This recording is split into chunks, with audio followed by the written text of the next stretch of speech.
Hi, hello, and welcome back to my channel. My name is Rachel Dykhuis, and I am coming to you after what feels like much more than a month, but I think it's just been a month, with my July reads. So, I found some favorites. There were some that were okay, and I got through Oathbringer. 1,200 pages! So, I am not emotionally ready to start Rhythm of War. So that will be a next month's problem. That is the next in this series. This is 1,200 pages. So I finished that. Took me 2 months to read it. We'll talk about it. But this next month, I am going to try to read so many books while I'm not reading one big fantasy. So the first book that I finished in July was A Love Song for Ricky Wilde. Oh, I gotta get used to this. My ring light's working today, so I guess that's a little bit of a miracle. So this is by Tia Williams. She also wrote 7 Days in June, which was a 5-star, so good, like spicy romance that also had a lot of like deeper themes in it. A Love Song for Ricky Wilde. Our main character is Ricky Wilde. She's named after her father, Richard.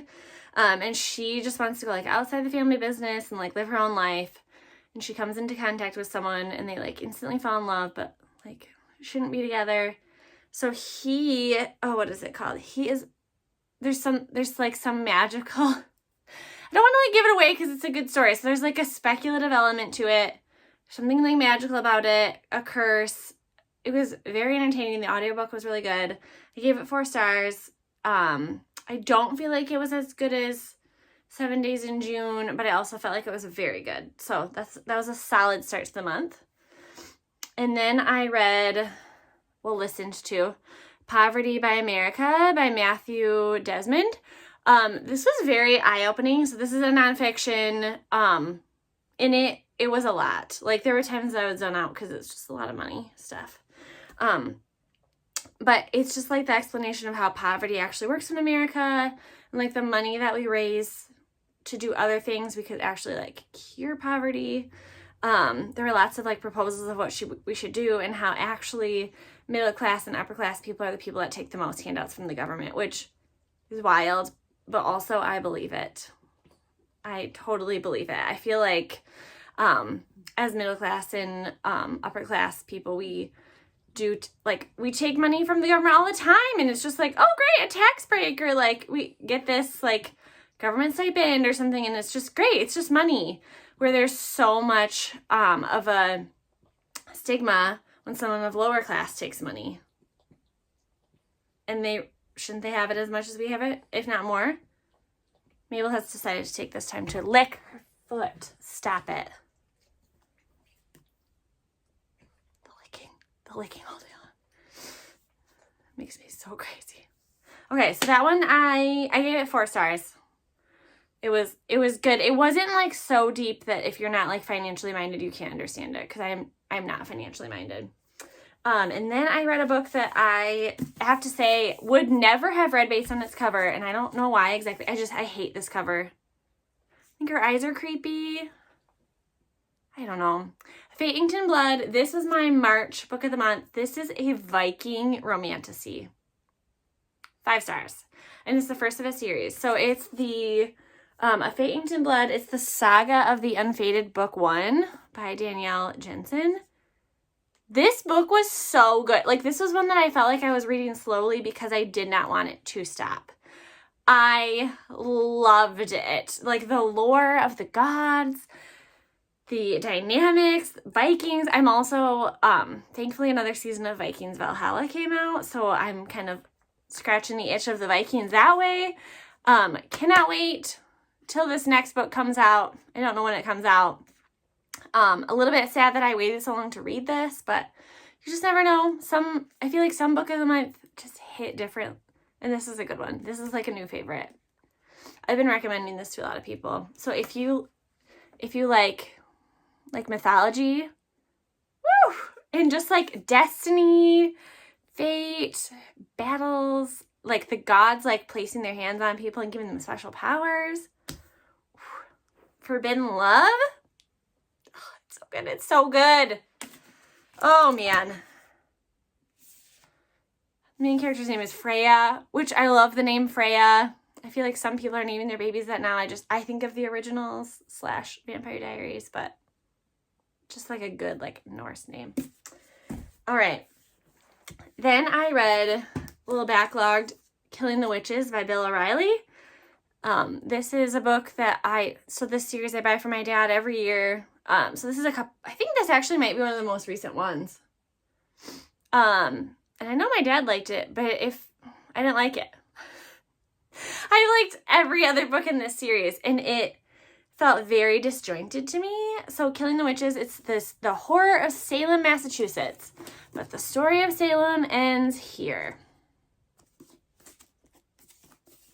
So this feels like an inappropriate tagline because it was Salem, and then we switched to like the Constitutional Convention, and we talked a lot about like religion and religious freedom, which is fine, but it just seems like he wanted to talk about that, not that he was like actually tying in what was going to happen. And then we just weirdly did a whole synopsis of The Exorcist. Well, like the story that led to The Exorcist, but it felt very disjointed. There were parts of it that were good. It just didn't feel tied together. I gave it 3 stars, and I'm really hoping that I don't regret like reading the rest of the books that are backlogged. So I still have Killing the Legends and Killing Crazy Horse. And maybe it's because I know enough about the Salem witch trials that it felt like that was not new information to me. So then it was just kind of like, it was kind of a slog to get through that. Like it was nothing new. And then Constitutional Convention, I feel like that wasn't necessarily new to me either. So I just didn't know I was going to have a whole synopsis of The Exorcist. So it was very strange. But it did kind of fit with my summer ween prompt that I was working through. So it was slightly creepy. So yeah, 3 stars. Maybe it should be worse than that. I don't know. I don't know. Then I listened to, Frida McFadden, I read The Housemaid, and I thought it was really good. So then I was like, oh, there's all these other options to read by her. Like, she's pretty prolific. But now I feel that she's not someone that I necessarily want to read the full backlog of, you know? So The Wife Upstairs, where you go? The Wife Upstairs by Frida McFadden. So our main character is, what is her name? Sylvia. She's hired to be a caretaker of this really sexy man's wife that she, runs into in a bar or whatever. And she's like living in her car or something, so she like needs a job, which is what Frida loves to do this. So this feels very like The Housemaid, which is also by her. So Sylvia is going to take care of Victoria, who was injured and is now in a wheelchair and like doesn't move like one side of her body. But there's like weird things between her and her husband, like mystery. Now I'm getting Housemaid and this one mixed up. So like the housekeeper and one of the other caretakers are like saying cryptic things about their relationship. And yeah, so she starts like unpacking what happened. Turns out one of them is crazy and tries to murder the other one, and vice versa. So the twists weren't that twisty like I was expecting them to be twisty. It also felt like other Wife Upstairs, I feel like there's many The Wife Upstairs books. It was okay. It was entertaining. I gave it 4 stars. Sometimes I feel like thrillers not my genre just because they're so similar. Like there's only so many things to do, ways to murder people, it feels like. I'm sorry, I'm tired. It's like very weirdly humid and I want to go outside, but every time I go out there it feels awful. So I'm here. I feel like I've just been stuck in my house. Just want to like sit on the patio, but I start immediately sweating. So that's my problem today. The next book that I read was The Retreat by Sarah Pierce. So I read The Sanatorium by Sarah Pierce probably last year. It was good. This was not as good.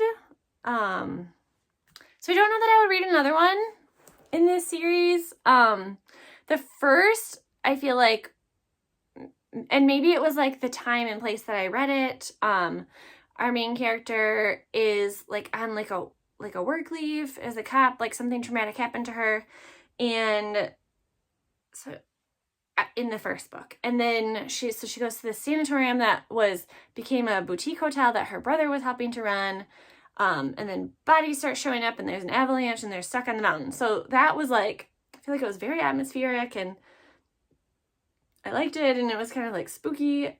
And this, I don't know, I guess maybe because I hated the character. So again, like the Ellen character is just kind of like always out and outs with her boss. Like she doesn't listen to her boss, which is annoying. It's just annoying to me. I'm sorry, but like, I don't think you'd have your job if you really just went that rogue, and it seems unsafe. I'm a rule follower. So her boyfriend is opening a retreat.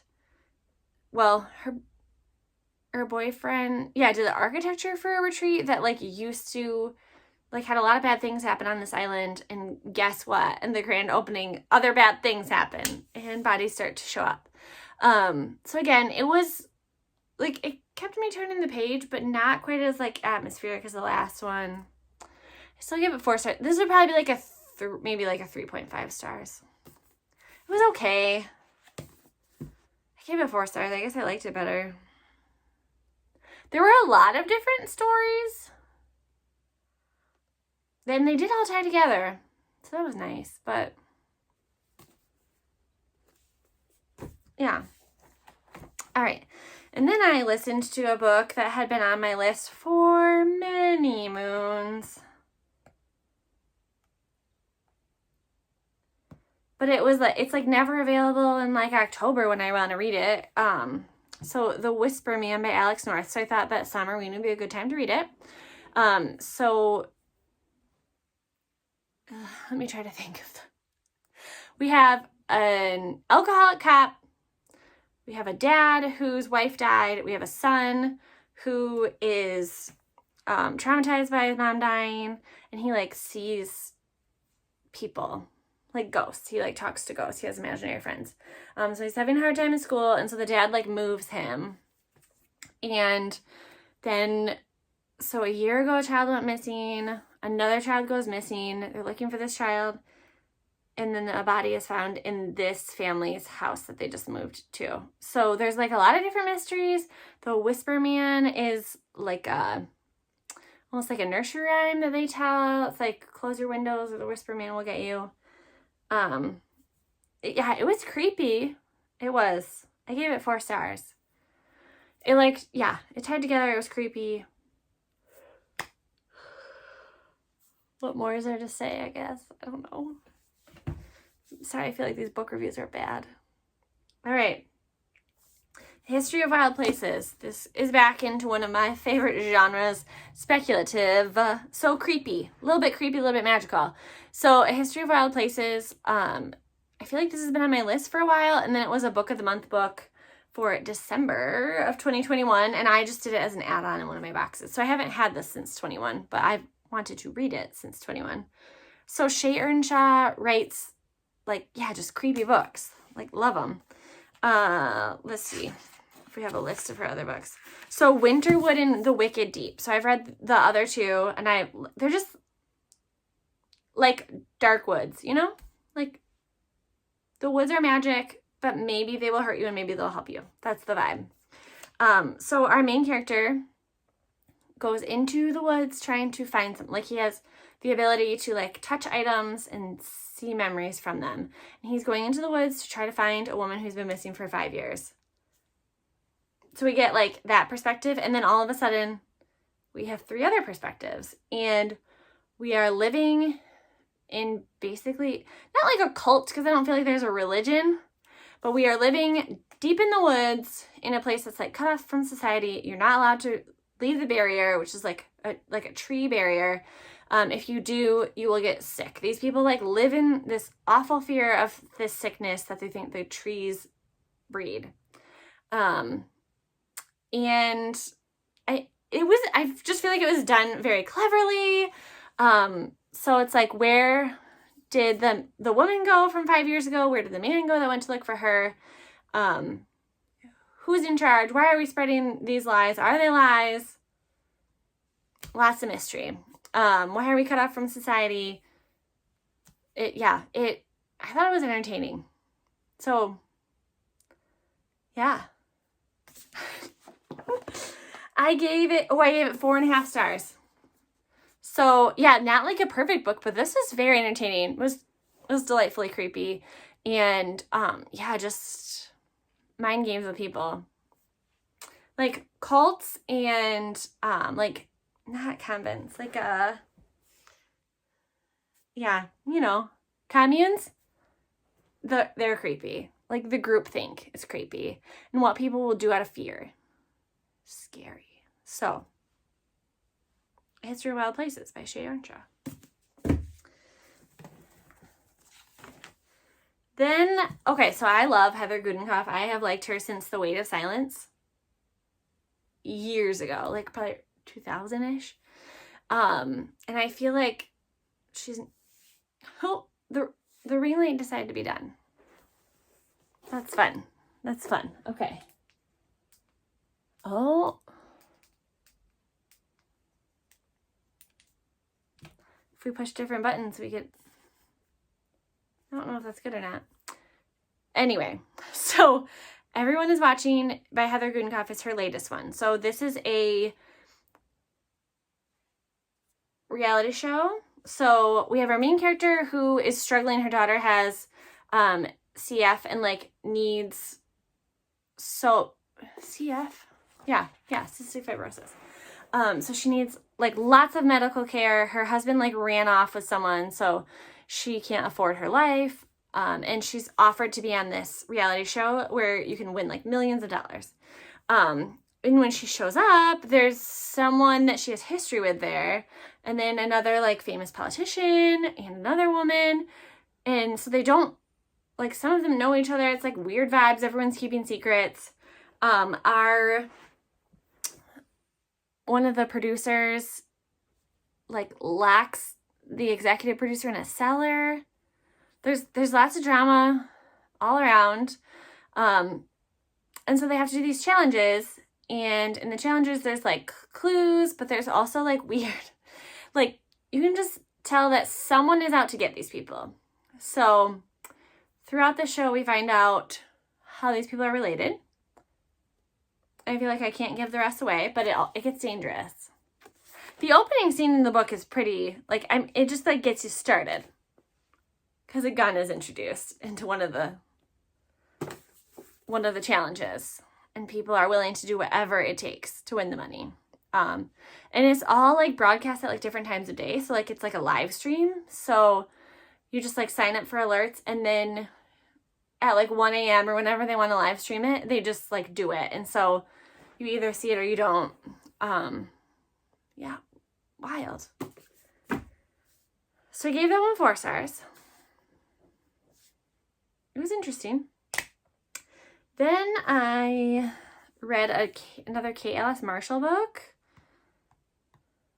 Oh no. Sorry. So this was another a spooky, a haunted house situation.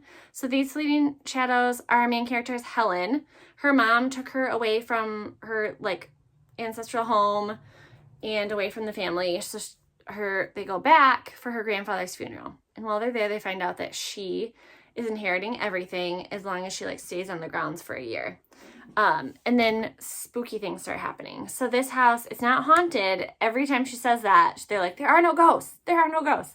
But there are, what do they call them? Something else. And turns out that there's some power held in the house. And so she keeps waking up in the garden, digging up things. The house is looking for things.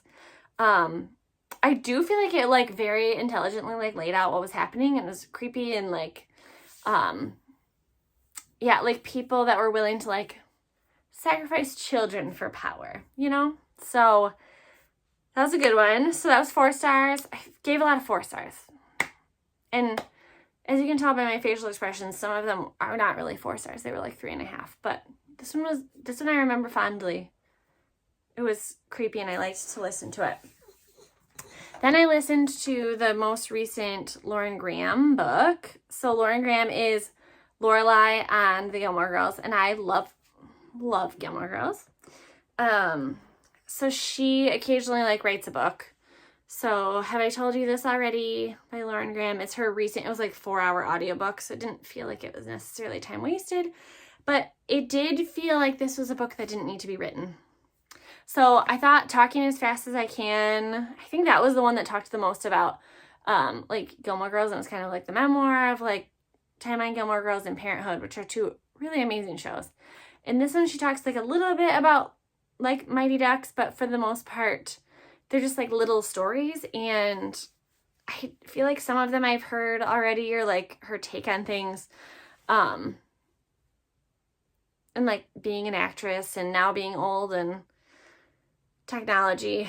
So like it was good. I liked listening to her read it, but it didn't bring that much value to my life. So I'm gonna give it 3 stars because it's not something that I would like recommend anyone read necessarily.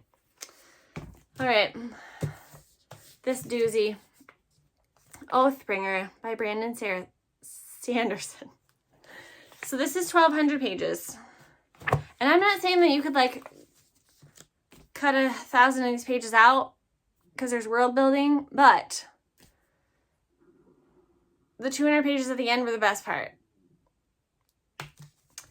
It was a lot. It took me 2 full months to read this, and I would like sit down and read like 50 pages and be like, I need to go read something else. So I still have hopes for this series. I like what the characters are doing. It's just so many characters and so much world building, and I at this point am just praying that it comes together.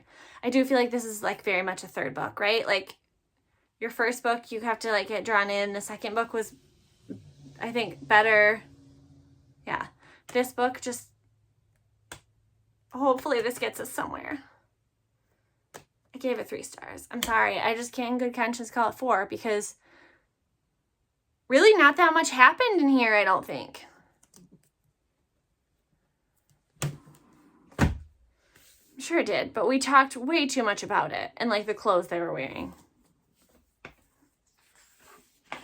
I really hate over description. I just hate it so much. Yeah, okay, so I felt like the beginning of the month was kind of good, and then I got into like a little bit of a slump here. So for the buzzword challenge, like book challenge that I'm doing for this year, for July, I had to read a book that had a measurement in it, so like time or inches or, you know, like something, feet. So I read The Measure. So the premise of this story is that everyone wakes up, there is a box with your name on it that has a string in it that is equal distance to how much life you have left to live. The premise was great.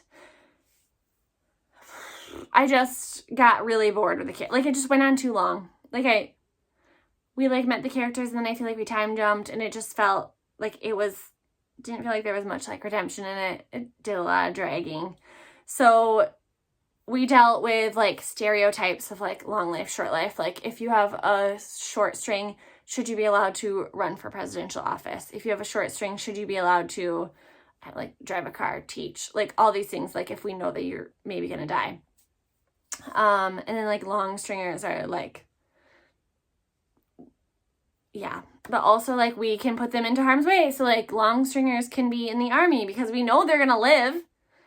And so then it comes to like, what does this do to relationships? What does this do to people who are maybe like suicidal? What does this do to medicine? Right? Like if you have a long string, then we don't have to worry about you. If you have a short string, should we be wasting our medicine on you? And then it's like, well, which comes first? Like, because you're not treating them, is that why they have the short string? Like it kind of messes with your mind.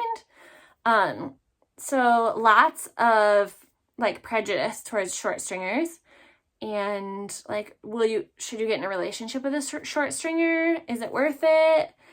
Is it responsible to like have children with a short stringer? And yeah, so it felt like it would have been a really good rhetorical question, but we made it into a really long story. I just didn't love it. I'm sorry. And I feel like I had already kind of thought through the premise because I heard that people liked this, so I like knew what it was. And it just didn't feel, I felt like it was kind of predictable how the story went. So, but there still wasn't like any redemption. Yeah, I don't know. 3 stars. And then I read The Distance Between Us by Ariana Grande. This is a memoir of a girl who came to America in the, I think, late 80s, early 90s, from Mexico. And I feel like her time in Mexico was very interesting. Like the poverty that she lived in. Her trip to America was like a day. Like it was, she just wrote it very straightforward, and then it was like, I got abused. I don't know. I just didn't like it. I'm sorry. I'm not going to read a memoir. But I do, so it just feels like a memoir, right? Which is totally fine. Like this can just be her story. I feel like she told it well. But it didn't seem to have like a theme, like it doesn't feel like a book, like literature.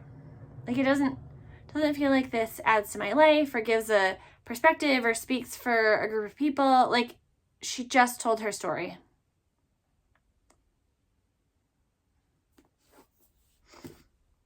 So that's what it is. Be interested, because the Sharon Says So book club, we like do a Zoom with the author. So I'll be interested to see what she says about it. But yeah, it was weird. Like I don't exactly know how to apply that to my life. Because like for one thing, I feel like the perspective of an immigrant, like you came to this land and it's full of opportunity, but your life sucked here too.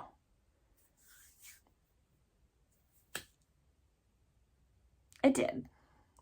So that's hard. And like maybe it doesn't now, but like her parents were bad people. Okay. And then finally, some redemption. What the River Knows. I don't, again, not like the cover's not exactly a turn off, but I just don't feel like it tells me what's going to happen. Okay. Our main character, her name is Inez. She is Argentinian. I think this is set in like 1890s.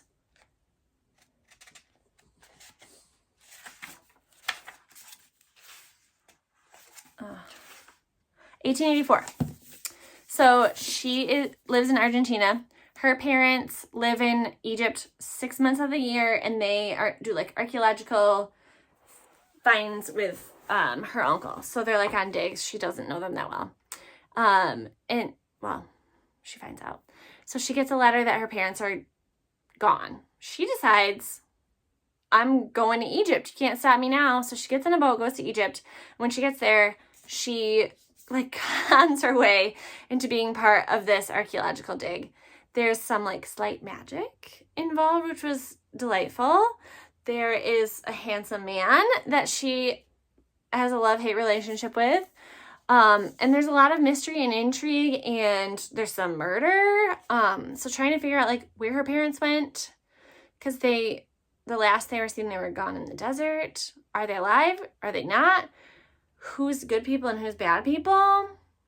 What are we doing with these artifacts?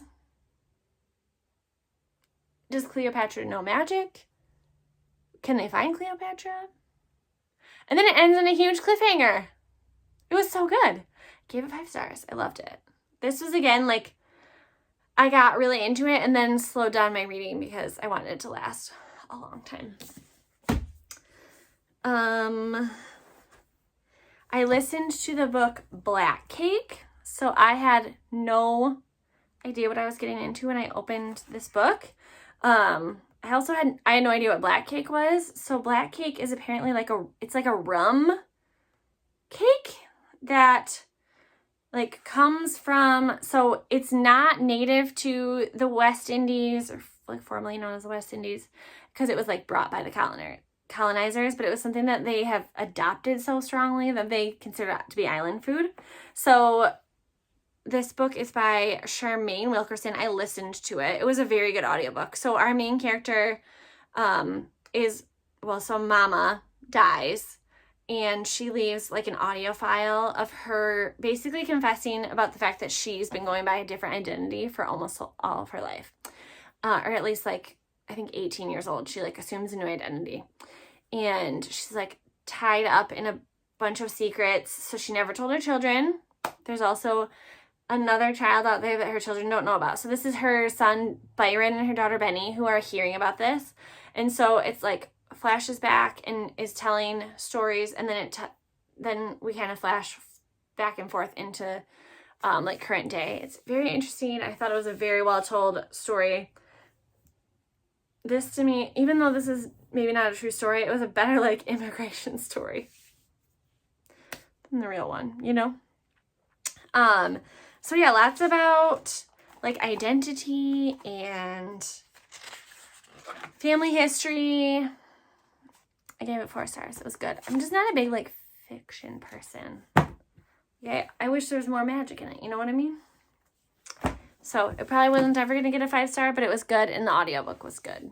So, and then the last book that I read this month was The Last Love Note by Emma Gray. This was recommended to me by a friend who got it for Book of the Month, and I had no idea what it was going into it, and I'm glad I didn't. So if you don't want to know and you want to read it, maybe stop the video now. But our main character's husband has died. And this is her, like, coping with grief, moving on, the story of what happened to him. Yeah, I felt like the way it was told was very unique. I really didn't like the main character very much. Like, she's a mess, which is fine. She's allowed to be a mess. She's allowed to. It sounds like this was based pretty loosely off of the main character, or off the author. Her husband died unexpectedly. And so, like, I'm assuming that some of her grief journey was the same. Our main character is also a writer. She has a son. She has a boss that might be in love with her. There was just a lot more to this book than I thought there was going to be, and it was entertaining. And yeah, I don't love the way it wrapped up.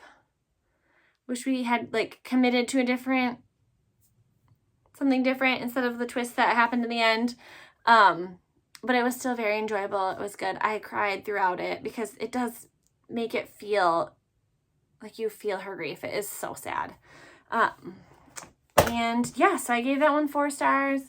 Ended the month pretty solidly. So, how many books is that?